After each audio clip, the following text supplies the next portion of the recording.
All right, guys, so November is here, so it's time for me to build my November TBR. I'm kind of doing it a little bit different this month. I tend to just pick out 2 or 3 books that I'm going to try to get to, but I end up changing my mind. So I'm going to build a TBR bucket where this is going to be like 7 books that I am going to choose from, but I may not get to all of them.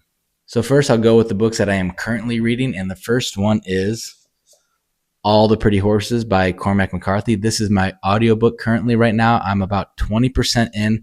And there's just something about Cormac where it just feels like I'm reading a movie every time I dig into one of his books, and this is no different. And then next up is The Body Teaches the Soul by Justin Whitmore Early.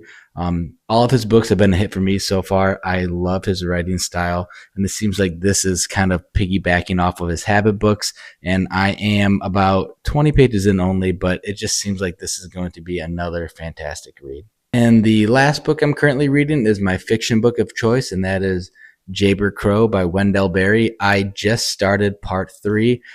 And yeah, while the end of part 2 and the beginning of part 3 have been a little bit slow for me, outside of that, this book has been absolutely incredible, and I cannot wait to finish it up.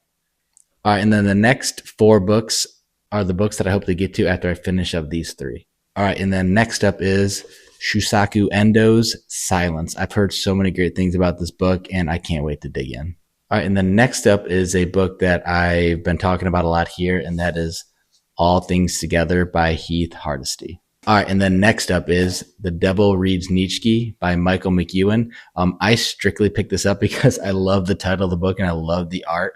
But then when thinking about it, the premise actually really intrigues me because I know Nietzsche is pretty influential here on the Bookstagram. So it seems like it's going to be kind of going against the grain, and I am really excited to dig into this book.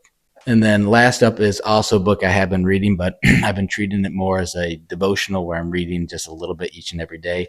And that is Matthew McConaughey's Poems and Prayers. So yeah, that is my November TBR. I'm hoping to get to all of these books, but time will tell. What is the favorite book that you are reading this month? And as always, peace and God bless.